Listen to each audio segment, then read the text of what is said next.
لقد كان لكم في رسول الله أسوة حسنة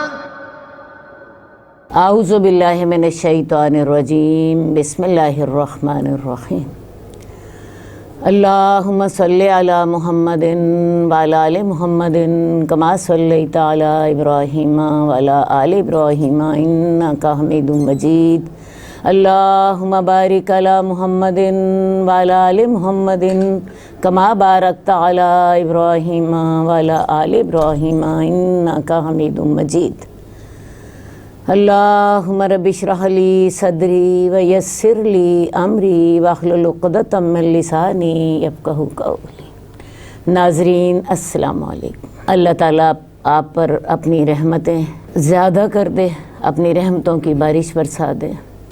عمدہ گفتگو اور ملاقات کے وقت خندہ روئی کا مظاہرہ کرنا پسندیدہ ہے۔ بات اچھی کریں اور کسی کو مسکرا کے نہ دیکھیں کتنی چھوٹی چھوٹی نیکیاں۔ یہ ہمارا باب ہے کتاب الآداب، آپ کو جو ہماری بنیادی قدریں ہیں، جو اسلام ہمیں سکھاتا ہے، ان چیزوں کو اس باب میں ہائی لائٹ کیا گیا۔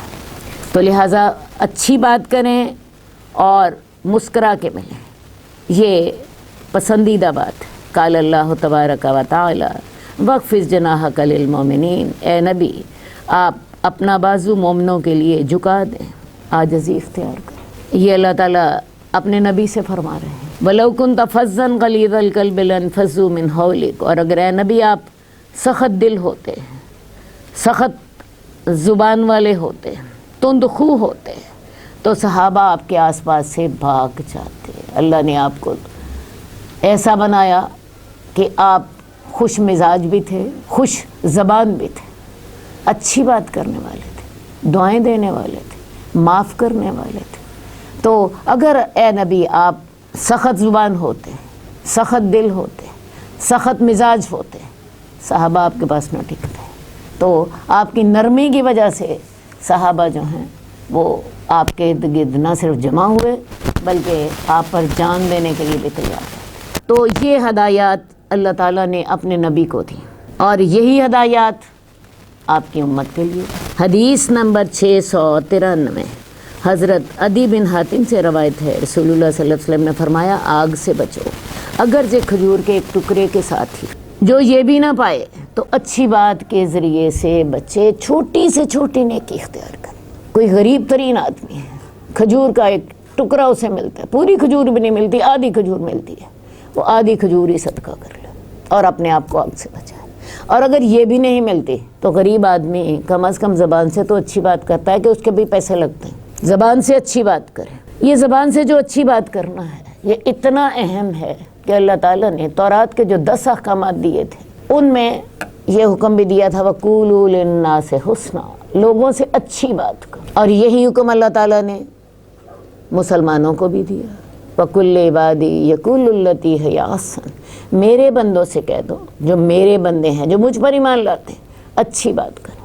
وَقُلْ لِعِبَادِي يَقُولُوا الَّتِي هِيَ أَحْسَنُ إِنَّ الشَّيْطَانَ يَنزَغُ بَيْنَكُمْ إِنَّ الشَّيْطَانَ كَانَ لِلْإِنسَانِ عَدُوًّا مُبِينًا، اچھی بات اس لیے کرو، شیطان تمہارا دشمن ہے، وہ تمہاری بات کو توڑ موڑ کے اگلے تک پہنچا دیتا ہے، تمہاری لڑائی کرا دیتا ہے۔ ایسی بات کرو جس کے ساتھ شیطان کو یہ موقع نہ ملے۔ اور یہ جو لڑائیاں ہوتی ہیں ان میں اکثر وجہ یہ ہوتی ہے بات ادھر کی ادھر غلط انداز سے پہنچی، شیطان نے اس میں اپنا کھیل کھیلا اور لڑائی کروا دی۔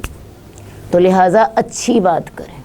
شیطان ہمارا دشمن ہے، اس نے اپنی دشمنی نکالنے کے لیے یہ والا حربہ بھی اختیار کرنا۔ حدیث نمبر 694 حضرت ابو ہریرہ سے روایت ہے، رسول اللہ صلی اللہ علیہ وسلم نے فرمایا اچھی بات بھی صدقہ ہوتی ہے، صدقہ سمجھ کے اچھی بات کریں۔ بری باتیں کرنے کو تو ہماری زبان بڑی کینچی کی طرح چلتی ہے، ایسی بات کرنی ہو تو پھر خاموشی بہتر، پھر زبان بند کر لیں۔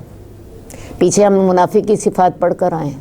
منافق جو ہوتا ہے جب جھگڑا ہوتا ہے پھٹ پڑتا ہے، جو منہ میں آیا بک دیا، تمہیں قتل کر دوں گا، تمہیں ختم کر دوں گا، یا اور اسی طرح کے الفاظ۔ بات ہے ایسے موقعوں پہ خاموشی، اپنی زبان بند کر لیں. اچھی بات منہ سے نکلتی ہے تو کریں، ورنہ زبان کو تالا لگا دیں. اور خاص طور پہ میں سوچتی ہوں عورتوں کو تو ضروری اپنی زبان بند کرنی چاہیے. عورتوں کی غیبت کے وقت زبان کینچی کی طرح چل رہی ہوتی، گناہ کے وقت، اور اچھے کام کے لیے زبانیں بند ہوتی. تو ایک طریقہ اختیار کر لیں. حدیث میں آتا ہے من کان یؤمن باللہ والیوم الآخر فلیقل خیرا او لیصمت.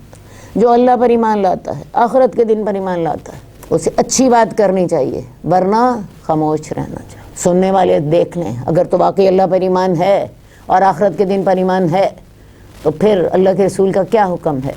منہ سے اچھی بات نکلے گی ورنہ زبان بند ہوگی. اور اگر ایسا نہیں ہے، آپ کی زبان بند نہیں ہوتی، اس کا مطلب پکا یہ ہے کہ اللہ پر ایمان نہیں، نہ آخرت کے دن پر ایمان. کیونکہ رسول اللہ صلی اللہ علیہ وسلم نے یہ بات فرمائی کہ جو اللہ پر ایمان لاتا ہے، آخرت کے دن پر ایمان لاتا ہے، وہ اچھی بات کرے یا چپ رہے. اتنی سختی سے جب بات ہو تو پھر اپنے آپ کو پکا کر لیجئے، میرے منہ پہ سے اچھی بات نکلے گی ورنہ تالا ہوگا. اور یہ ایمان کی شرط. اچھی بات بھی صدقہ ہے.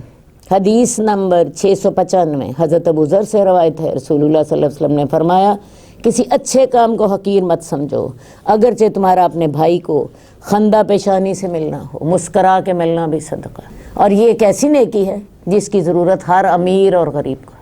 کسی آدمی کے گھر آپ جائیں اور اگلا شخص آپ سے اسپاٹ چہرے کے ساتھ ملے، کیسا لگتا ہے؟ اس وقت دل چاہتا ہے ہم کیوں آئے اس کے گھر میں، شاید یہ ہمیں دیکھ کے خوش نہیں ہوا، شاید یہ تنگ ہوا ہے میں دیکھ کے ہے. اور اس وقت یہ دل چاہتا ہے انسان اس کے گھر سے واپس چلا جائے. انسان اپنے اندر اتنا برا محسوس کرتا ہے کہ اگلا بندہ نے میرے آنے سے اگلا بندہ تنگ ہوا، اس کے چہرے پہ مسکراہٹ بھی نہ آئی. تو یہ ایسی نیکی ہے جس کی ہر امیر غریب چھوٹے بڑے سب کو ضرورت. تو لہٰذا ان نیکیوں، چھوٹی چھوٹی نیکیوں کا خیال رکھیں. آدھی کھجور ملتی ہے، صدقہ کریں. اچھی بات کریں، یہ بھی صدقہ ہے. اور کسی سے مسکرا کے ملنا، یہ بھی صدقہ ہے. ایک آدمی اپنی بیوی کو پانی پلاتا ہے، یہ بھی صدقہ ہے. ایک آدمی بیوی کے منہ میں لقمہ ڈالتا ہے، یہ بھی صدقہ ہے. امر بالمعروف صدقہ ہے، نہی عن المنکر صدقہ ہے. اور یہ سب سے بڑے صدقے ہیں کہ کسی کو انسان نیکی کی ہدایت دے اور برائی سے روکے. کیا خیال ہے ان ساری باتوں پہ پیسے لگتے ہیں؟ ان ساری باتوں پہ آپ کو نیت کرنی پڑتی ہے. کس چیز کی؟ اللہ کو راضی کرنے کی، نیکی کرنے کی، اپنی نیکیوں میں اضافے کی. ہمارا اگلا باب شروع ہو رہا ہے. مخاطب کو سمجھانے کے لیے بات کو دہرا دیں، اور اگر بات سمجھنا ممکن نہ ہو تو اس کی دوبارہ وضاحت کریں. مخاطب کو سمجھانے کے لیے بات کو دہرا دیں، اور اگر اس کے بغیر سمجھنا ممکن نہ ہو تو بات کو واضح کر دیں. 696 حضرت انس سے روایت ہے کہ رسول اللہ صلی اللہ علیہ وسلم کوئی بات ارشاد فرماتے تو 3 مرتبہ دہرا دیتے، یہاں تک کہ وہ خوب سمجھ لی جاتی. جب کسی قوم کے پاس آتے تو انہیں 3 دفعہ سلام کر. حدیث نمبر 697 حضرت عائشہ رضی اللہ تعالیٰ عنہ سے روایت ہے کہ رسول اللہ صلی اللہ علیہ وسلم کی بات اور آپ کی گفتگو صاف اور واضح ہوتی، جسے ہر سننے والا سمجھ لیتا. تو بات یہ ہے کہ اللہ کے رسول صلی اللہ علیہ وسلم کیسے بات کرتے ہیں. 3 دفعہ دہراتے تھے، بات کو ٹھہر ٹھہر کر بات کرتے تاکہ اگلے کو سمجھ آ جائے. اسی طرح کسی کو سلام کرنا ہوتا، السلام علیکم 3 دفعہ کرتے. کوئی ایسی جگہ ہوتی جہاں پہ آپ کو محسوس ہوتا کہ 1 دفعہ کرنے سے ساروں نے نہیں سنا، 3 دفعہ کرتے تھے. اور آپ کی عادت مبارک کیا تھی؟ ٹھہر ٹھہر کر گفتگو کرتے. آپ کی گفتگو بڑی کلیئر ہوتی، بڑی واضح ہوتی. تیز تیز نہ باتیں کرتے جیسے ہم میں سے کچھ تیز تیز باتیں کر رہا ہوتا ہے. آدھی بات منہ میں ہوتی ہے، آدھی بات باہر ہوتی، آدھی سمجھ آ رہی ہوتی، آدھی نہیں سمجھ. نہیں، رسول اللہ صلی اللہ علیہ وسلم آہستہ آہستہ ٹھہر ٹھہر کر بات اپنی کرتے، اور اس بات کو جو اہم بات ہوتی 3 دفعہ دہراتے تھے. یہی وجہ ہے کہ رسول اللہ صلی اللہ علیہ وسلم کی احادیث جو ہیں محفوظ رہ گئی. احادیث آپ کی محفوظ رہ گئی. ورنہ بعض اوقات 1 دفعہ اگر بات کرے، اگلے کو پوری طرح بات سمجھ نہیں آ رہی اسی طرح رسول اللہ صلی اللہ علیہ وسلم کی بات حضرت عائشہ کے مطابق بڑی واضح اور دو ٹوک کلیئر، مختصر ہوتی، واضح ہوتی، دو ٹوک ہوتی، جسے ہر سننے والا سمجھ لے۔ عام طور پر رسول اللہ صلی اللہ علیہ وسلم خاموش رہے، زیادہ باتیں نہ کرتے، لیکن جب بات کرتے بڑی کلیئر، بڑی واضح۔ اور ویسے آپ کی بات چیت کی تو قرآن نے بھی گواہی دی، وما ینطق عن الہوی ان هو الا وحی یوحی۔ اللہ کے رسول اپنی خواہش سے بات نہیں کرتے، وہ وحی ہوتی ہے جو ان کی طرف کی گئی ہوتی ہے۔ تو رسول اللہ صلی اللہ علیہ وسلم کی زبان سے جو لفظ نکلتا تھا وہ اس قابل تھا کہ اس کی اطاعت کی جائے، کیونکہ وہ وحی کے مطابق بولتے تھے، وہ اپنی خواہش نفس سے نہیں بولتے تھے۔ تو لہٰذا آپ کا ہر لفظ بڑا سوچا سمجھا ہوا، بڑے شعور کے ساتھ ادا ہوتا تھا، کیونکہ اللہ تعالیٰ نے اس کو وحی قرار دے دیا۔ تو لہٰذا کوشش کیجئے کہ رسول اللہ صلی اللہ علیہ وسلم کا انداز گفتگو اختیار کریں۔ دو چار باتیں میں دوبارہ دہرا دیتی ہوں۔ آپ تیز تیز بات نہ کرتے، آپ زیادہ باتیں نہ کرتے، ٹھہر ٹھہر کر گفتگو کرتے، بڑی کلیئر اور دو ٹوک بات کرتے، جو اہم بات ہوتی اسے دہرا دیتے، اور عام طور پر خاموش رہتے، استغفار کرتے رہتے یا اللہ کا ذکر کرتے رہتے۔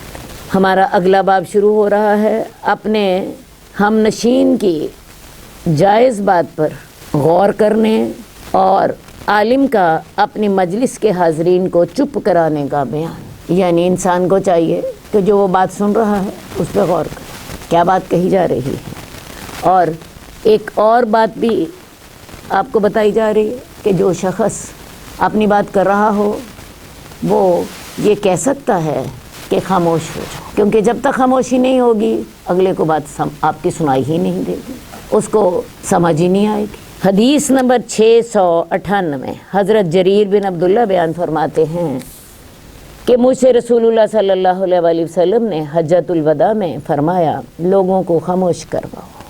پھر آپ نے فرمایا تم میرے بعد کافر نہ ہو جانا کہ ایک دوسرے کی گردنیں مارنے لگ جاؤ۔ رسول اللہ صلی اللہ علیہ وسلم نے اپنی زندگی میں ایک ہی حج کیا، جو آپ کا پہلا بھی حج تھا اور آخری بھی تھا، اس کو حجۃ الوداع کہتے ہیں۔ اس حج میں رسول اللہ صلی اللہ علیہ وسلم کے ساتھ 1,40,000 صحابہ تھے۔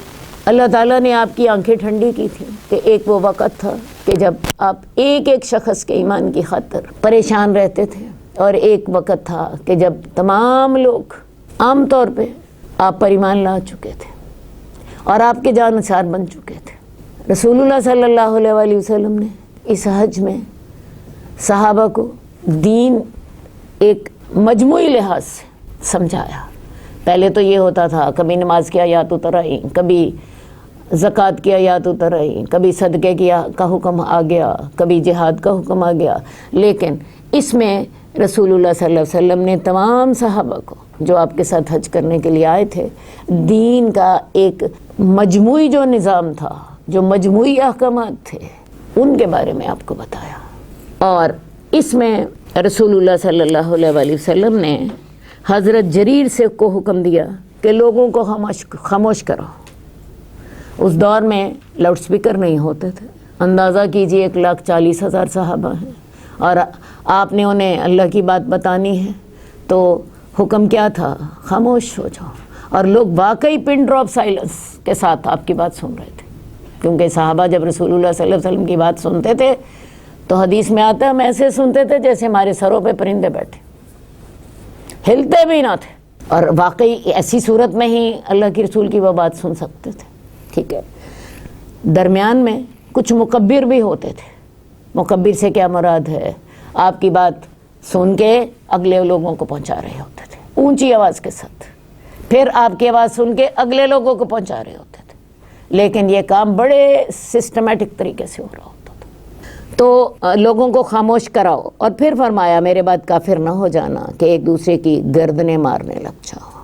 تو لہٰذا اس باب میں امام نووی رحمۃ اللہ علیہ نے دو باتوں پر استدلال کیا کہ جائز بات ہو رہی ہو تو کان لگا کے غور سے سنیں، اور دوسری بات یہ ہے کہ بتانے والا اس بات کا اہتمام کرے کہ لوگوں کو وہ خاموش کرائے، کیونکہ خاموشی ہوگی تو بات سنی جائے گی۔ شور میں تو آپ جو مرضی بولتے رہیں، کچھ بھی نہیں ہوگا، ٹھیک ہے۔ اب اس حدیث میں ہے تو حدیث چھوٹی سی، لیکن ہمیں بہت کچھ ہمارے لیے سبق ہے۔ علم اگر حاصل کرنا ہے تو اس کے لیے کئی سٹیپس ہوں گے۔ پہلا سٹیپ کیا ہوگا؟ خاموش رہیں۔ پہلا سٹیپ کیا ہوگا؟ خاموش رہیں۔ نمبر 2، غور سے سنیں۔ نمبر 3، اس پر عمل کریں۔ اور نمبر 4، اس کو لوگوں تک پہنچائیں، کیونکہ رسول اللہ صلی اللہ علیہ وسلم نے اپنے اس خطبے میں اینڈ میں جا کے کہا تھا فَلْيُبَلِّغِ الشَّاهِدُ الْغَائِبُ، جو حاضر ہے وہ غائب کو پہنچا دے۔ تو لہٰذا اچھی بات کے لیے آپ کو 4 سٹیپس چاہیے۔ سب سے پہلی بات، خاموش ہو کر غور سے سنیں۔ خاموش ہو جائیں، پہلا سٹیپ۔ غور سے سنیں، دوسرا سٹیپ۔ اس پر جب غور سے سن لیا، دل میں اتر گیا، اس پر عمل کریں۔ اور چوتھا سٹیپ کیا ہوگا؟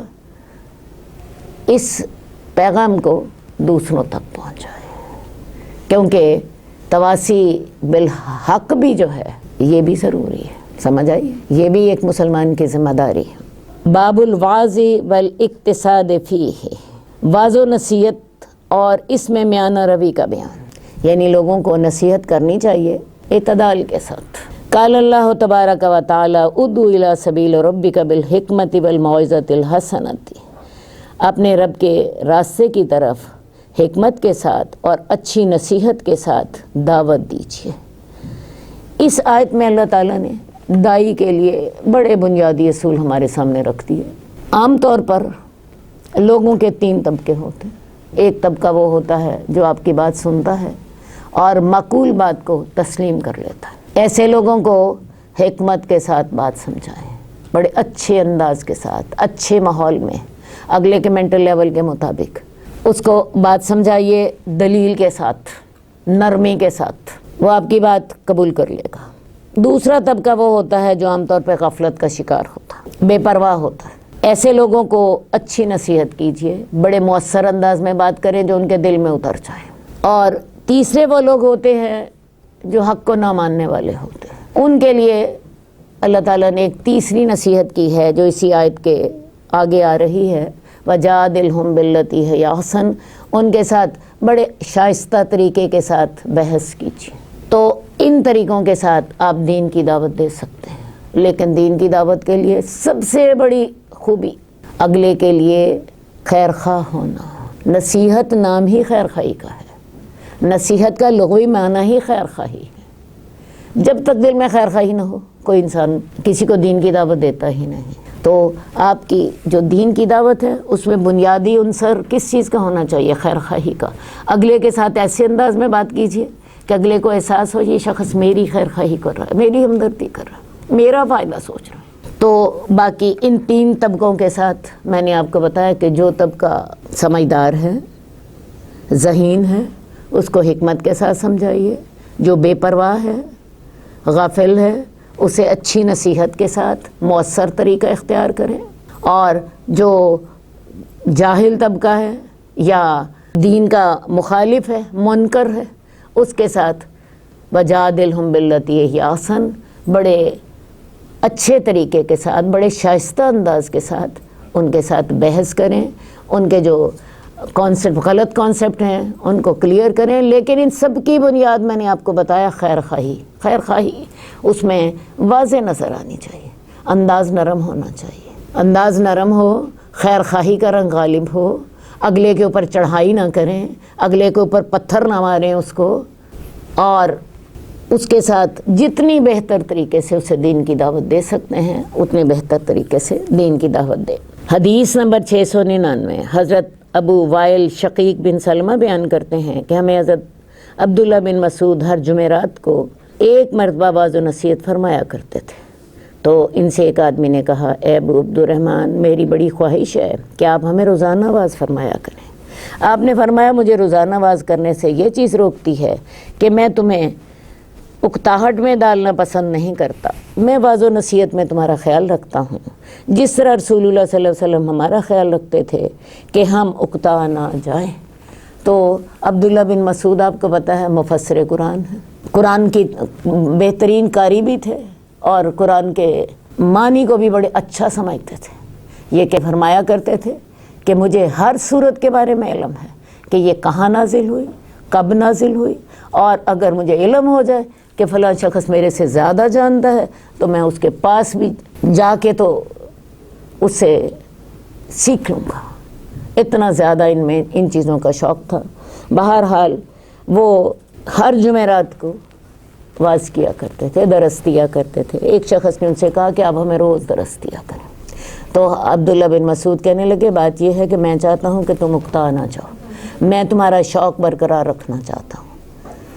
اور اللہ کے رسول بھی جب ہمیں نصیحت کرتے تھے تو ان باتوں کا خیال رکھتے تھے، تو لہٰذا درس و تدریس کی محفلیں جو ہیں وہ ایسی ہونی چاہیے جن میں لوگ ذوق و شوق کے ساتھ آئیں اور خوشی سے شرکت کریں۔ مقصود تو لوگوں کو حق بات پہنچانی ہے، تو یہ جتنی آسانی سے، جتنی بہترین انداز سے آپ پہنچا سکتے ہیں اتنی بہترین انداز سے پہنچائیے۔ ایک اس سلسلے میں ایک اور ہدایت بتا کر میں اپنی بات ختم کروں گی۔ رسول اللہ صلی اللہ علیہ وسلم نے فرمایا یسروا ولا تعسروا، بشروا ولا تنفروا، آسانی پیدا کرو، مشکل بات نہ کرو۔ تو دین کی بات ایسے انداز میں کریں کہ جس سے لوگوں کو آسان لگے۔ بشروا ولا تنفروا، بشارتیں دو، نفرت نہ پیدا کرو۔ حدیث نمبر 700 ابو یقظان عمار بن یاسر سے روایت ہے، میں نے رسول اللہ صلی اللہ علیہ وسلم کو فرماتے ہوئے سنا، آدمی کا لمبی نماز پڑھنا اور اپنے خطبے میں اختصار کرنا اس کی سمجھداری کی علامت ہے، اس لیے تم نماز لمبی کیا کرو اور خطبہ مختصر دیا کرو۔ جمعے کے دن آپ کو پتہ ہے جمعہ کا خطبہ ہوتا ہے اور اس کے لیے بڑی ترغیب دی گئی ہے کہ اگر کوئی انسان جمعہ پورے اپنے آداب کے ساتھ پڑھے تو وہ اس کے پورے ہفتے کے گناہ معاف ہو جاتے ہیں، ٹھیک ہے۔ اب اس میں رسول اللہ صلی اللہ علیہ وسلم نے پڑھانے والے کو ہدایت دی ہے کہ وہ خطبہ مختصر رکھے اور نماز لمبی پڑھے، جبکہ ہمارے ہاں کیا ہوتا ہے، خطبہ 1 گھنٹے کا، نماز آخری 5 منٹ میں، بلکہ اس میں بھی کیا ہوتا ہے کہ خطبہ تو گھنٹے کا ہو گیا اور اس میں 2 عام طور پہ صورتیں پڑھی جاتی ہیں نماز جمعہ میں، ایک سبح اسم ربک الاعلی پہلی رکعت میں اور دوسری رکعت میں سورہ غاشیہ۔ اب ہوتا کیا ہے، ان کو بھی پورا نہیں پڑھا جاتا، آخری چند آیتیں پڑھ لی، مثلا سورہ غاشیہ کی یہاں سے شروع کر دی، افلا ینظرون الی الابل کیف خلقت والی السماء کیف رفعت، اور 2-4 آیات پڑھ کے تو ختم کر دی۔ حالانکہ ہمیں کیا کرنا ہے، رسول اللہ صلی اللہ علیہ وسلم نے کیا نصیحت کی ہے، خطبہ لمبا نہ ہو، نماز لمبی ہو۔ اب یہ جو نماز آپ کی ہے، اس کے لیے دیکھیں اللہ تعالیٰ نے خطبے کی خاطر نماز کی 2 رکعتیں کم کر دیں، نماز کی 2 رکعتیں کم کر دیں۔ جمعے میں ظہر کے 4 فرض کی بجائے صرف 2 فرض ہوتے ہیں، ٹھیک ہے۔ خطبہ چھوٹا رکھیں، نماز مناسب رکھیں، ٹھیک ہے۔ بیت اللہ میں کبھی جائیں نا، اس کے خطبے اتنے مختصر ہوتے ہیں، مزہ آ جاتا ہے نماز پڑھ کے، 20 منٹ سے زیادہ کا خطبہ نہیں ہوتا اور اتنا کلیئر ہوتا ہے جیسے رسول اللہ صلی اللہ علیہ وسلم بات چھوٹی کرتے تھے، مختصر کرتے تھے اور 2 ٹوک اور واضح۔ انہوں نے اس کو اتنا خوبصورت خطبہ دیتے ہیں، ایک ایک لفظ سمجھ آ رہا ہوتا ہے اور اپنے موضوع سے پورا انصاف کرتے ہیں۔ وہ 20 منٹ میں سارا کچھ بتا دیتے ہیں۔ آپ کہیں گے کہ جی 20 منٹ تو بڑے تھوڑے ہیں، ہمارے لوگوں کو 1 گھنٹہ بھی تھوڑا لگتا ہے۔ حالانکہ میں آپ کو بتاؤں، یہ جو ہماری ڈسکشنز ہوتی ہیں کالجز میں، مباحثے ہوتے ہیں، ڈیبیٹس ہوتی ہیں، ان میں ایک مقرر کو صرف 3 منٹ دیے جاتے ہیں بات کرنے کے لیے، 3 سے 5 منٹ۔ تو انسان اگر چاہے تو اتنی دیر میں بھی بڑی باتیں کر سکتا ہے، ٹھیک ہے۔ تو خطبہ چھوٹا کرے، اسے 2 ٹوک اور واضح اپنا پیغام پہنچائے، اللہ کے رسول صلی اللہ علیہ وسلم کی سنت پر عمل کریں جو آپ کی گفتگو کرنے کے بارے میں تھی، اور نماز لمبی پڑھیں۔ لیکن نماز اتنی لمبی بھی نہیں ہونی چاہیے، کیونکہ حدیث میں آتا ہے تمہارے پیچھے ضعیف بھی ہیں، ضرورت مند بھی ہیں اور بوڑھے بھی ہیں، تو لہٰذا خطبہ اور جمعے کی نماز ان کو رسول اللہ صلی اللہ علیہ وآلہ وسلم کی سنت کے مطابق ادا کیجیے۔ آج یہ جو ہمارا طرز عمل ہے خاص طور پر بر صغیر پاک و ہند میں، اس کی وجہ سے آپ یہ دیکھتی ہیں کہ لوگ جمعہ پڑھنے آتے ہی نہیں، اور آتے بھی ہیں تو آخری چند منٹوں میں۔ اس کی وجہ یہ ہے کہ جب امام نے گھنٹہ ڈیڑھ لگا دینا ہے خطبے پر تو وہ کرتے کیا ہیں، آتے ہی آخری 5 منٹوں کے لیے، اور اس کے بعد نماز پڑھی اور بس ختم کر دیا۔ سردیوں میں تو بہت ہی تماشا بن جاتا ہے، ظہر کے وقت جمعہ ہوتا ہے، عصر کی نماز کا وقت آ جاتا ہے اور ابھی جمعہ ختم نہیں ہوا ہوتا، کیونکہ وہ کرتے کیا ہے، پہلے جناب علی گھنٹے ڈیڑھ کا خطبہ دیا، پھر نماز پڑھی اور اس کے بعد پھر درود پڑھنا شروع کر دیا، الصلاۃ والسلام علیکہ یا رسول اللہ، اور وہ پڑھتے پڑھتے عصر کی اذانیں ہو جاتی۔ تو ان باتوں کا خیال رکھیں، انہی کی وجہ سے پھر نمازی جو ہیں وہ مسجد میں نہیں آتے۔ خطبہ مختصر رکھیں اور نماز اپنی اچھی طرح پڑھیں، تاکہ لوگوں کو یہ جو موقع اللہ تعالیٰ نے دیا ہے ہفتے میں ایک دن ان کی تعلیم و تربیت کا، اس سے لوگ اچھی طرح فائدہ اٹھائیں۔ حدیث نمبر 702 حضرت ارباز بن ساریہ سے روایت ہے کہ ہمیں رسول اللہ صلی اللہ علیہ وسلم نے ایسا مؤثر اور بلیغ واعظ فرمایا کہ جس سے دل ڈر گئے اور آنکھوں سے آنسو جاری ہو گئے۔ اس حدیث سے بھی آپ کو پتہ چل رہا ہے کہ رسول اللہ صلی اللہ علیہ وسلم کا طریقہ کیا ہوتا تھا کہ آپ بڑی مؤثر بات فرماتے تھے، قرآن کی آیات پڑھتے، ایسی صورتیں پڑھتے جن میں قیامت کا ذکر ہوتا، تو لوگ اس سے اثر قبول کرتے۔ اگلا ہمارا موضوع شروع ہو رہا ہے باب الوقار والسکینۃ، وقار اور سکینت کا بیان۔ قال اللہ تبارک و تعالی وعباد الرحمن الذین یمشون علی الارض ہونا واذا خاطبهم الجاہلون قالوا سلاما۔ اللہ تبارک و تعالی نے فرمایا کہ رحمان کے بندے وہ ہوتے ہیں جو زمین پر عاجزی سے چلتے ہیں، اور جب ان کو جاہل مخاطب کرتے ہیں تو وہ سلام کہہ کر گزر جاتے ہیں۔ اللہ تعالیٰ نے اس صورت میں یعنی سورۃ الفرقان میں اپنے نیک بندوں کی جو پہلی صفت بتائی، یہ اس کے آگے ڈھیر ساری مومنوں کی صفات بتائی ہیں، پہلی صفت بتائی ہے عباد الرحمن الذین یمشون علی الارض ہونا، اللہ کے بندے عاجز ہوتے ہیں، عاجزی کے ساتھ چلتے ہیں۔ عاجزی ان کی پوری پرسنالٹی کا حصہ ہوتی ہے، ان کے اندر تکبر نہیں ہوتا، وہ عاجزی کے ساتھ چلتے ہیں، اور جب جاہل لوگ ان سے مخاطب ہوتے ہیں، ان کا جاہلوں سے واسطہ پڑتا ہے، تو وہ ان سے بحث نہیں کرتے بلکہ السلام علیکم کہہ کر اپنا آپ بچا کے چلے جاتے ہیں۔ بعض اوقات آپ ایسے لوگوں سے ملتے ہیں جو آپ کی ہر بات پہ اعتراض کر رہے ہوتے ہیں، جو آپ کو کوئی بات مان کے نہیں دے رہے ہوتے۔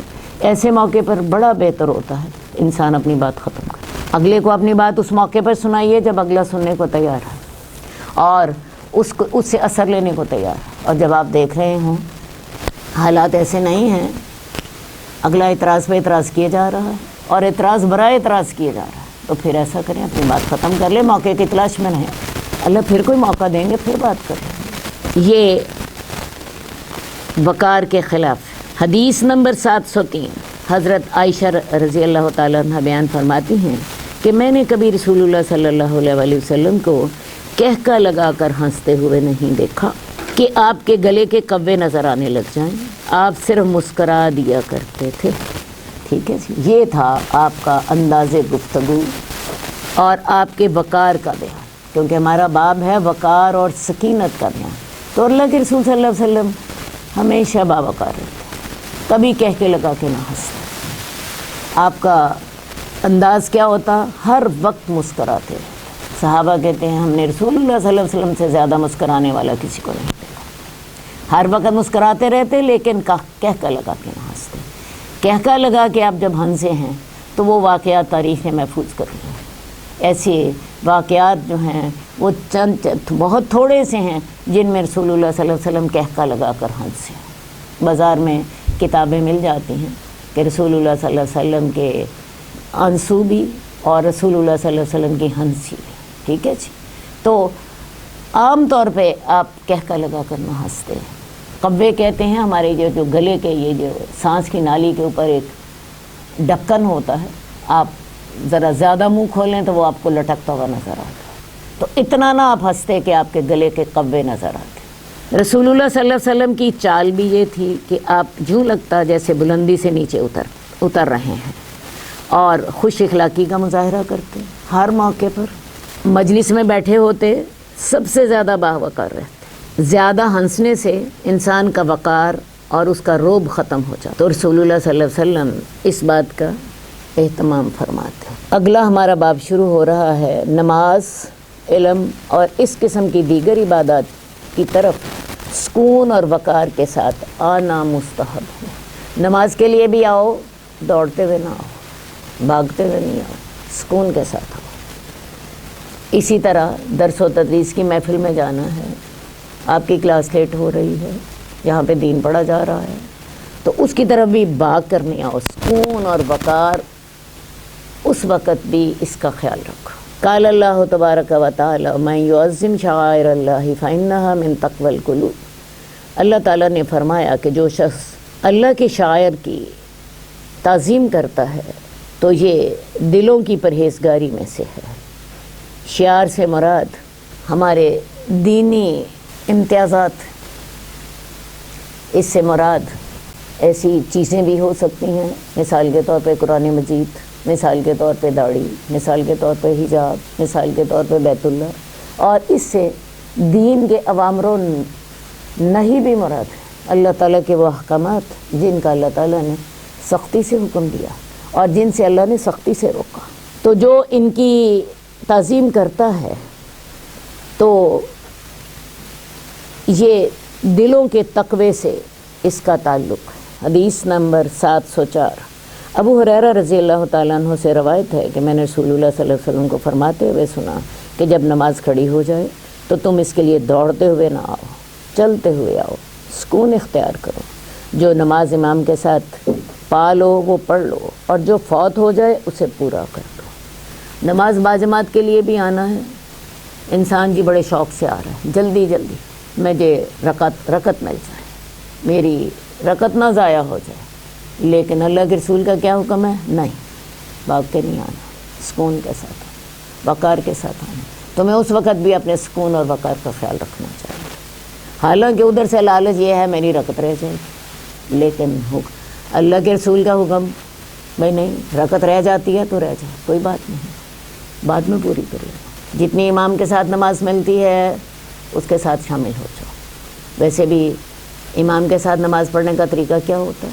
آپ آئیں، امام نے اگر سجدے میں چلا گیا ہے تو سجدے میں اس کے ساتھ شامل ہو جائیں، رکوع میں جا رہا ہے رکوع میں اس کے ساتھ شامل ہو جائیں۔ ایسا نہ کرے کہ پہلے سورہ فاتحہ پڑھنی شروع کر دیں، جی میں پہلے اپنی سورہ فاتحہ پڑھ لوں پھر رکوع میں جاؤں گی، یا میں جی پہلے اپنی پوری رکعت کر لوں، سورہ فاتحہ بھی پڑھ لوں، میں رکوع بھی کر لوں اور پھر میں سجدے میں جاؤں گی۔ نہیں، جہاں پہ امام آپ کو ملے، سجدے میں مل رہا ہے تو سجدہ کر لیجئے اس کے ساتھ، رکوع میں آپ اس کے ساتھ شامل ہوئے ہیں تو رکوع کر لیجئے۔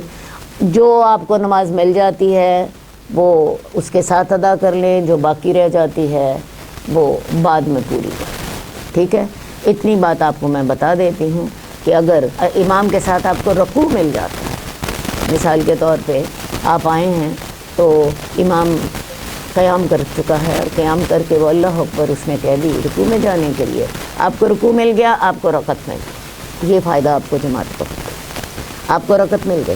لیکن اگر رکوع بھی نہیں ملا تو پھر رکعت نہیں ملی، سجدے میں تو ظاہر ہے رکعت نہیں ملی، تو اس کے لیے جلدی سے نہیں آنا، سکون سے آنا۔ ویسے بھی ایک بات کا خیال رکھیں، آپ دوڑی آ رہی ہیں، نماز پڑھ رہی ہیں، نماز میں آپ کا سانس پھولا ہوا ہے، آپ پھولے ہوئے سانس کے ساتھ سبحان ربی الاعلیٰ، سبحان ربی العظیم کہہ رہی ہیں، تو مجھے بتائیے ایسی نماز کا آپ کے دل پہ کوئی اثر ہوگا یا نہیں ہوگا؟ نہیں ہوگا۔ دل پہ اثر تو تبھی ہوگا کہ جب آپ سکون کے ساتھ اللہ کی بارگاہ میں حاضر ہوں اور سکون کے ساتھ تسبیحات ادا کریں، تو تب اس کا دل پہ اثر ہوگا۔ تو لہٰذا سکون کے ساتھ اور وقار کے ساتھ آنے کا ایک فائدہ تو ظاہری ہے وقار کا، اور دوسرا فائدہ باطنی ہے، نماز اثر ہی تب چھوڑے گی جب آپ سکون کے ساتھ تسبیحات ادا کریں۔ جو رکعت آپ کو مل گئی وہ پا لے، اور جو رہ گئی 1 رکعت رہ گئی 2 رکعت رہ گئی اس کو بعد میں ادا کریں، بعد میں پورا کر لیں۔ ایک اور بھی مسئلہ اس حدیث سے ہمیں پتہ چل رہا ہے کہ آپ نے فرض کیا ظہر کی نماز ہے، ظہر کی نماز میں آپ کو پہلی رکعت مل گئی، رکوع آپ کو مل گیا، آپ کی 4 رکعت پوری ہے۔ فرض کیا آپ پہلی رکعت میں آئے تو امام سجدے میں تھا، ظاہر ہے پہلی رکعت آپ کو نہیں ملی، اب آپ کی باقی 3 رکعتیں امام کے ساتھ ہوئی۔ اب ان 3 رکعتوں کے بعد آپ کی 1 رکعت رہ گئی ہے، اس رکعت کو چوتھی رکعت سمجھیں، اس کو پہلی حالانکہ رہی آپ کی پہلی تھی، اس کو چوتھی سمجھیں، کیونکہ 3 ادا ہو چکی، چوتھی سمجھیں۔ اب چوتھی رکعت میں کیا ہوگا، آپ کھڑی ہوں گی، امام جب سلام پھیرے گا آپ سلام نہیں پھیریں گی، آپ کھڑی ہو جائیں گی، اور کھڑی ہونے کے بعد آپ نے ایسا کرنا ہے، رکعت اپنی رکوع بھی کرنا ہے، سجدے بھی کرنے ہیں، اور چوتھی رکعت میں جیسے تشہد بیٹھتے ہیں ویسے تشہد بیٹھ کے سلام پھیرنا۔ آپ نے اس کو رہی آپ کی پہلی رکعت تھی، لیکن آپ نے کیا کرنا ہے، اپنی 3 رکعتوں کو اصل سمجھیں اور اب یہ چوتھی رکعت ادا کر لیں، ٹھیک ہے۔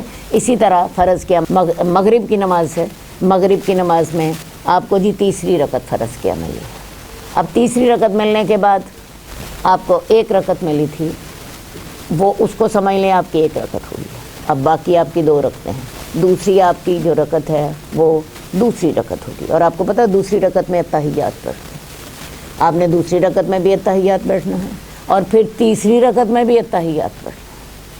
تو لہٰذا یہ خیال سوچ لیجئے، یہ نہ سوچیں میری پہلی رہی تھی تو میں پہلی کے مطابق ادا کروں، نہیں، آپ کی اگر پہلی رہ گئی تھی 2 آپ کو مل گئیں تو 2 رکعتیں آپ کی ہو گئیں، اب آپ نے تیسری رکعت ادا کرنی ہے، اور اگر آپ کی تیسری رکعت ملی تھی اور آپ کو صرف پہلی 1 ہی رکعت آپ کی ہوئی تو اب آپ نے جو 2 رکعتیں پڑھنی ہیں اس کو دوسری رکعت کاؤنٹ کریں، پھر تیسری رکعت کاؤنٹ کریں، دوسری رکعت میں بھی تشہد بیٹھیں گی، تیسری رکعت میں بھی تشہد بیٹھیں گی، ٹھیک ہے، جیسے عام نماز میں کرتے ہیں۔ تو یہ رسول اللہ صلی اللہ علیہ وسلم نے آپ کو طریقہ بتا دیا۔ مسلم نے اپنی روایت میں یہ الفاظ زیادہ بیان کیے ہیں کہ تمہارا آدمی جب نماز کا ارادہ کر لیتا ہے تو نماز کی حالت میں ہی شمار ہوتا ہے۔ انسان جب نماز کا ارادہ کر لیتا ہے اس کو نمازی کا ثواب ہوتا ہے۔ بعض اوقات ایسا ہوتا ہے کہ آپ نماز کے لیے آتے ہیں، نماز میں بھی 5 منٹ ہیں بھائی، 5 منٹ آپ انتظار کر رہے ہیں، جب کب نماز کھڑی ہو تو میں اس کے ساتھ نماز پڑھوں، تو وہ جو 5 منٹ آپ نماز کا انتظار کر رہے ہیں آپ نماز ہی میں ہوں گے، آپ کو نماز ہی کا ثواب ملے گا۔ تو لہٰذا ان ساری اللہ کی جو خوشخبریاں ہیں ان کو یاد رکھیں۔ اگر بیٹھ کے نماز کا انتظار کرنا پڑتا ہے تو نماز کا انتظار کیجیے، اگر اس میں آپ نے سنتیں یا نوافل پڑھنے ہیں وہ بھی آپ پڑھ سکتے ہیں۔ اب ہمارے یہاں پہ نماز کا انتظار کرنے کا رواج ہی نہیں ہے، لیکن بیت اللہ میں جائیں تو لوگ ظہر کی نماز پڑھ کے عصر کا انتظار کر رہے ہوتے ہیں، اور یہ والا جو ہے نا طریقہ ان کی عام مساجد میں بھی ہے۔ میں نے بہت سی مسجدوں میں ریاض میں نے دیکھا لوگ نماز کا انتظار کر رہے ہیں، اور وہ لوگ جو ہوتے جب تک اسی حدیث کے مطابق جب تک انسان نماز کے انتظار میں ہوتا ہے اسے نماز ہی کا ثواب مل رہا ہوتا ہے، تاکہ ہمیں ان کا دل یہ ہوتا ہے ہمیں پہلی تکبیر مل جائے، ہم اول وقت میں نماز میں شامل ہوں، 2 منٹ پہلے آ گئے، 3 منٹ پہلے آ گئے، جب تک آپ نماز کے لیے بیٹھے رہیں گے آپ کو نماز ہی کا ثواب ہوتا رہے گا۔ ایک بات اور یاد رکھیے، اگر آپ کو باجماعت نماز میں صرف تشہد بھی مل جائے، اب تشہد صرف ملے گا تو آپ کو رکعت تو نہیں ملے نا، رکعت تو آپ کو ملے گی رکوع کے ساتھ، تشہد بھی ملے تو تب بھی آپ کو جماعت کا ثواب مل جائے گا، اس لیے تشہد بھی مل رہا ہے تو تشہد میں شامل ہو جائے، شامل ہونے کے بعد اپنی 4 رکعتوں والی نماز ہے تو 4 رکعتیں پڑھیں، 2 رکعتوں والی نماز ہے تو 2 پڑھیں، 3 والی ہے تو 3 پڑھیں، لیکن آپ کو جماعت کا ثواب مل جائے گا۔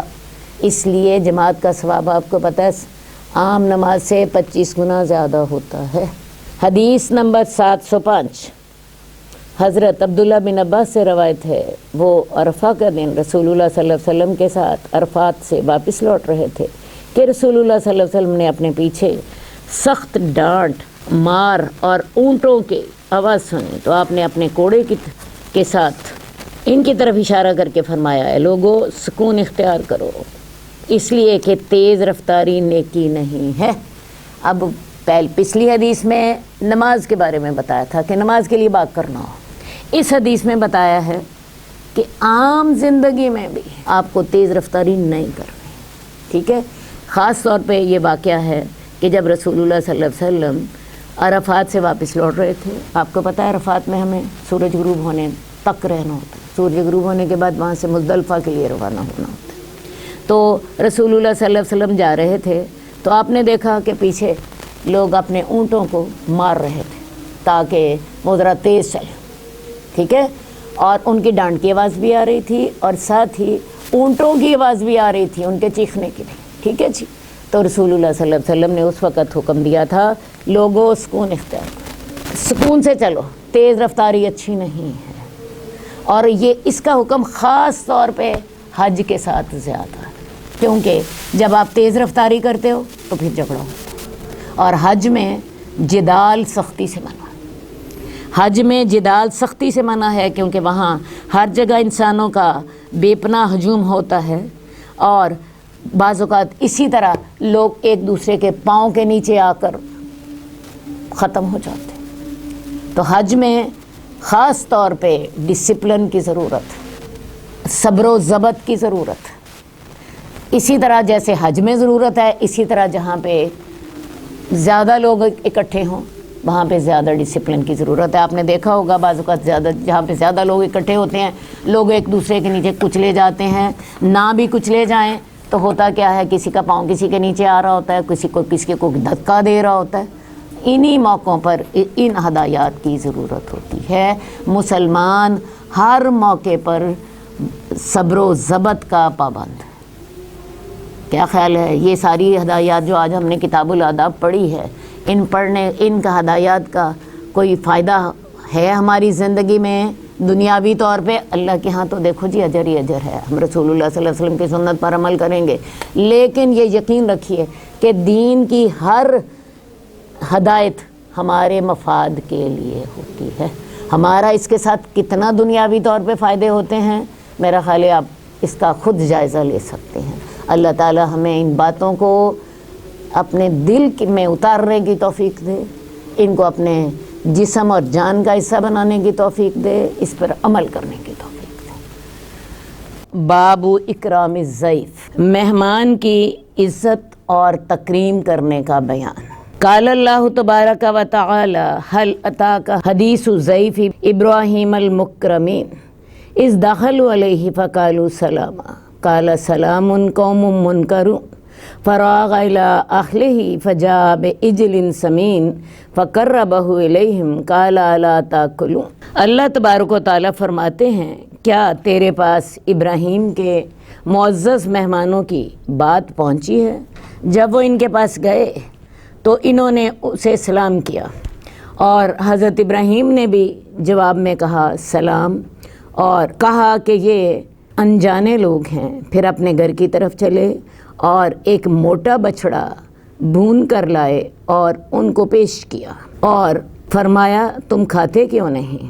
یہ اصل میں واقعہ ہے جب قوم لوط کی طرف فرشتے عذاب لے کر آئے تھے، تو ادھر جانے سے پہلے یہ حضرت ابراہیم کے پاس آئے، انہیں بیٹے کی خوشخبری دی۔ تو اس وقت کا یہ واقعہ ہے، حضرت ابراہیم نے دیکھا کہ میرے گھر میں کچھ اجنبی لوگ آئے ہیں، لیکن وہ مہمان تھے۔ حضرت ابراہیم نے ان سے یہ نہیں پوچھا کھانا کھائیں گے کہ نہیں، ٹھنڈا پئیں گے کہ گرم پئیں گے، بلکہ انہیں مسافر سمجھ کر ان کے کھانے کا انتظام کیا، اور ایک بچھڑا بنا ہوا لے کر ان کو پیش کیا۔ وہ اصل میں فرشتے تھے، انہوں نے جب اسے نہیں کھایا تو حضرت ابراہیم کہنے لگے کہ تم اسے کھاتے کیوں نہیں؟ انہوں نے پھر بعد میں بتایا کہ ہم اللہ کی طرف سے تمہارے پاس خوشخبری لے کر آئے ہیں، اور اصل میں تو ہم قوم لوط کی طرف عذاب لے کر جا رہے ہیں۔ تو اسی موقع پر انہوں نے حضرت ابراہیم کو حضرت اسحاق کی خوشخبری دی تھی۔ یہاں چونکہ مہمان نوازی کا ذکر ہے تو اس حوالے سے یہ آیات امام نووی نے لکھی ہیں، اور اللہ تبارک و تعالیٰ نے یہ بھی فرمایا وَجَاءَهُ قَوْمُهُ يُحْرَعُونَ إِلَيْهِ وَمِن قَبْلُ كَانُوا يَعْمَلُونَ السَّيِّئَاتِ قَالَ يَا قَوْمِ هَؤُلَاءِ بَنَاتِي هُنَّ أَطْهَرُ لَكُمْ فَاتَّقُوا اللَّهَ وَلَا تُخْزُونِي فِي ضَيْفِي أَلَيْسَ مِنكُمْ رَجُلٌ رَشِيدٌ۔ اور اللہ تبارک و تعالیٰ نے یہ بھی فرمایا لوط کے پاس ان کی قوم دوڑتی ہوئی آئی اور اس سے پہلے بھی وہ برائیوں کا ارتکاب کرتے رہتے تھے۔ حضرت لوط نے فرمایا میری قوم یہ میری بیٹیاں ہیں، تمہارے لیے زیادہ پاکیزہ ہیں، بس اللہ سے ڈرو اور مجھے میرے مہمانوں کے بارے میں رسوا نہ کرو۔ کیا تم میں سے کوئی بھی سمجھدار آدمی نہیں ہے؟ تو یہی فرشتے جب حضرت لوط کے پاس گئے تو ان کے قوم کے لوگ ان کا مطالبہ کرنے کے لیے آ گئے۔ اس وقت حضرت لوط نے اپنی قوم سے یہ بات کہی تھی کہ میرے مہمانوں کے بارے میں مجھے رسوا نہ کرو، شرعی طریقے سے قوم کی بیٹیاں سے نکاح کرو اور اپنی خواہشات پوری کرو۔ قرآن مجید کے ان دونوں مقامات پر مہمانوں کی عزت و تکریم کا ذکر ہے۔ پہلے موقع پر پہلی آیت میں ان کی مہمانداری کا اور دوسری آیت میں کہ مہمانوں کو تنگ نہ کرو اور مہمانوں کے سامنے مجھے رسوا نہ کرو۔ ان دونوں مقامات پر مہمانوں کی عزت اور تکریم کا ذکر ہے۔ آئیے ہم احادیث دیکھتے ہیں۔ حدیث نمبر 706 ابو ہریرہ رضی اللہ تعالیٰ عنہ سے روایت ہے، رسول اللہ صلی اللہ علیہ وسلم نے فرمایا جو شخص اللہ اور یوم آخرت پر ایمان لاتا ہے اسے اپنے مہمان کی عزت کرنی چاہیے، اور جو اللہ اور یوم آخرت پر ایمان رکھتا ہے اسے چاہیے کہ صلہ رحمی کریں، اور جو اللہ اور یوم آخرت پر ایمان رکھتا ہے اس کو چاہیے کہ بھلائی کی بات کرے یا پھر خاموش رہے۔ اس حدیث میں 3 باتیں بتائی گئی، جس میں سب سے پہلی کا تعلق مہمان نوازی سے ہے۔ مہمان نوازی کا تعلق ایمان سے ہے۔ جو اللہ پر ایمان لاتا ہے اور آخرت کے دن پر ایمان لاتا ہے اسے اپنے مہمان کی عزت کرنی چاہیے۔ اگر ایمان ہے تو مہمان کی مہمان نوازی کرنی ہے، یہ ہے پہلی بات۔ آج یورپ مہمان کے لیے چند منٹ بھی نہیں نکال سکتا، نہ اس کی عزت کرنا، نہ اس کے لیے وقت نکالنا، نہ اس کے لیے اپنے آپ کو تنگ کرنا۔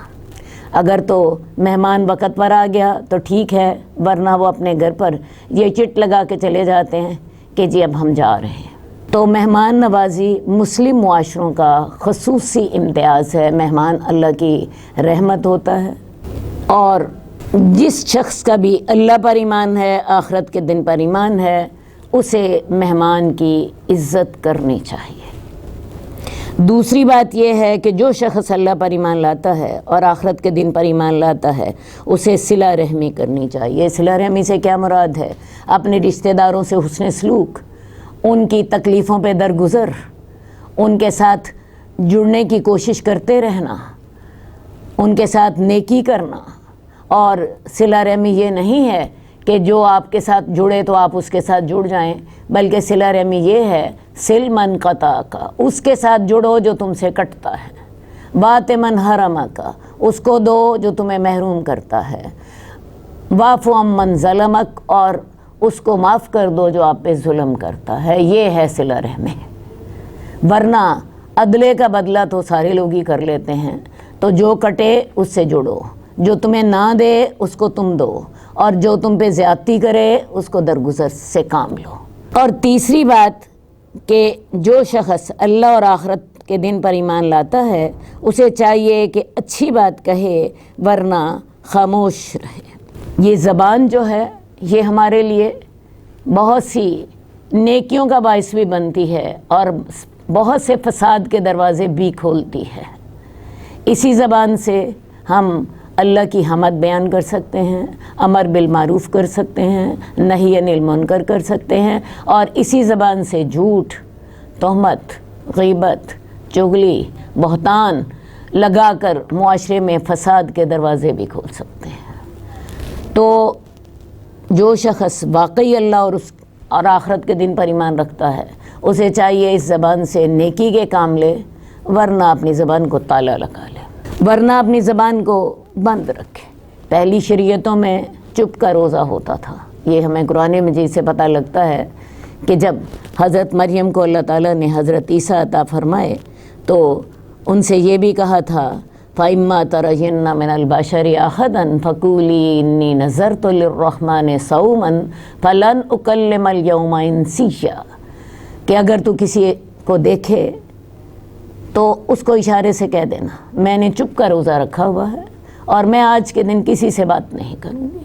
اسلام میں اللہ تعالیٰ نے چپ کا روزہ تو ہمارے لیے لازم نہ کیا، لیکن یہ ضرور ہمیں کہا کہ اگر تو نیکی کی بات کرنی ہے پھر آپ کی زبان کھلنی چاہیے، ورنہ خاموش رہنا زیادہ بہتر۔ تو یہ 3 باتیں ہمیں اس حدیث میں سے پتہ چلیں۔ سب سے پہلی بات، اللہ پر ایمان ہے، آخرت کے دن پر ایمان ہے تو اپنے مہمان کی مہمان نوازی کریں، اس کے لیے وقت نکالیں، اس کی خاطر عزت کریں، اس کو آرام اور راحت پہنچائیں، اس کا خندہ پیشانی سے استقبال کریں، اس کے لیے ٹائم دیں۔ دوسری بات، رشتہ داروں کے ساتھ اچھا سلوک کریں، اگر وہ آپ کے ساتھ برا سلوک کرتے ہیں، آپ کے ساتھ بے پرواہی کرتے ہیں تو ان کی اس بے پرواہی کو معاف کر دیں، درگزر کر دیں، صلہ رحمی کرتے ہوئے ان کی غلطیوں سے چشم پوشی کر لیں، اور اگر وہ آپ سے زیادتی کرتے ہیں درگزر کر دیں۔ تیسری بات، منہ سے اچھی بات نکالیں، ورنہ خاموشی زیادہ بہتر ہے، اور یہ اللہ تعالیٰ نے اپنے اوپر ایمان لانے والے اور آخرت کے دن پر ایمان لانے والے کے لیے یہ تینوں باتیں لازم کی ہیں۔ حدیث نمبر 707، حضرت ابو شریح خویلد بن عمر خزائی سے روایت ہے کہ میں نے رسول اللہ صلی اللہ علیہ وسلم کو فرماتے ہوئے سنا، جو شخص اللہ اور یوم آخرت پر ایمان لاتا ہے تو اسے مہمان کی عزت کرتے ہوئے اس کا حق ادا کرنا چاہیے۔ صحابہ نے عرض کیا، یا رسول اللہ اس کا حق کیا ہے؟ آپ نے فرمایا، 1 دن اور 1 رات۔ پھر مہمان نوازی 3 دن ہے، جو اس کے علاوہ ہو وہ صدقہ ہے۔ اس حدیث میں مہمان نوازی کا طریقہ بتایا گیا ہے۔ مہمان آ جائے، اس کا خندہ پیشانی سے استقبال کریں، حسب اطاعت اس کی مہمان نوازی کریں۔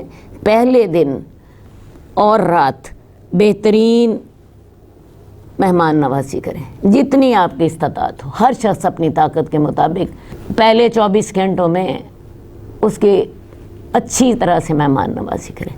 اگلے 2 دن ضیافت ہے، یعنی عام طور پہ جو گھر میں پکتا ہے اس کے ساتھ تھوڑا سا اہتمام ہو جائے۔ 3 دن گزر جائیں، مہمان نوازی ختم ہو گئی، اور اب وہ جو اپنے مہمان کے ساتھ نیکی کرے گا وہ صدقہ ہوگا۔ اس حدیث سے آپ کو ایک بات کا پتہ چلا کہ مہمان نوازی 3 دنوں تک ہے، اور عام طور پہ مہمان کو 3 دن تک ٹھہرنا چاہیے، کیونکہ مسلم ہی کی ایک روایت میں ہے کسی مسلمان کے لیے یہ جائز نہیں کہ وہ اپنے بھائی کے پاس اتنا زیادہ ٹھہرے کہ اسے گناہ گار کر دے۔ صحابہ نے عرض کیا، یا رسول اللہ وہ اس کو گناہ گار کیسے کرے گا؟ آپ نے فرمایا، اس کے پاس ٹھہرا رہے اور اس کے پاس اس کی مہمان نوازی کے لیے کچھ نہ ہو۔ 3 دنوں کے بعد بھی مہمان ٹھہرا ہوا ہے، اب یا تو وہ غریب اتنا ہے یا اس کے پاس وقت نہیں ہے، تو 3 دنوں سے زیادہ اگر وہ ٹھہرے گا تو وہ اپنے میزبان کو گناہ گار کرے گا۔ تو لہٰذا یہ مہمان نوازی کے بھی آداب آ گئے، میزبانی کے آداب بھی آ گئے۔ میزبان جو ہے وہ 3 دنوں تک پہلے 24 گھنٹے بہترین اس کی مہمان نوازی کرے، اگلے 2 دن اپنے گھر کے معمول سے کچھ زیادہ، اس کے لیے حدیث میں ضیافت کا لفظ استعمال ہوا ہے۔ تو 3 دنوں کے بعد جو بھی وہ کرے گا وہ صدقہ ہوگا۔ اب ہمارے ہاں کیا ہوتا ہے، مہمان آ جاتا ہے گرمیوں کی چھٹیوں میں، جی نندے آ جاتی ہیں بھائیوں کے پاس، اور ان کا دل ہوتا ہے کہ اب ہمیں 2 مہینے ہم نے یہاں پہ گرمیوں کی چھٹیاں گزارنی ہیں اور روزانہ ہی ہمیں مہمان سمجھا جائے۔ ارے بھی 3 دن کے بعد میزبان اس کے مہمان کے ساتھ جو نیکی کر رہا ہے وہ صدقہ ہے، اور کون ہے جو صدقے کا مال کھانا پسند کرے؟ یہ سوچ لیجئے۔ 3 دنوں کے بعد آپ میزبان کے پاس ٹھہرے ہیں تو پھر وہ آپ پہ صدقہ کر رہا ہے۔ اگر تو آپ کو صدقے کا مال کھانا پسند ہے تو ضرور صدقے کا مال کھائیے، ورنہ پھر ایسا کریں کہ گھر کا بندہ بن کے رہیں۔ ایسا نہ ہو کہ آپ اس وقت بھی چاہیں کہ ہمیں میز پر ٹرے میں لگ کے پلنگ پر ہی ہمیں کھانا مل جائے. بات ہے اس کھانے کو تیار کرنے میں جیسے دوسرے گھر والے کر رہے ہیں ویسے اس کے ساتھ چلیے، اور پھر اپنا کوئی استحقاق نہ سمجھیں کہ جی آج کھانے میں میٹھا نہیں تھا اور آج گوشت نہیں پکا تھا. پھر آپ گھر والوں کے ساتھ ہی چلیے، اپنے میزبان کو گناہ گار نہ کیجیے. بہتر تو یہ ہے کہ 3 دنوں سے زیادہ مہمان ہی نہ رہیں، اور اگر آپ کی مجبوری ہے تو پھر میزبان آپ کے ساتھ نیکی کر رہا ہے، اس کی نیکی کا احسان مند ہونا چاہیے آپ کو. اللہم صلی علی محمد وعلی آل محمد کما صلیت علی ابراہیم وعلی آل ابراہیم انک حمید مجید. اللہم بارک علی محمد وعلی آل محمد کما بارکت علی ابراہیم مولاي صل وسلم دائما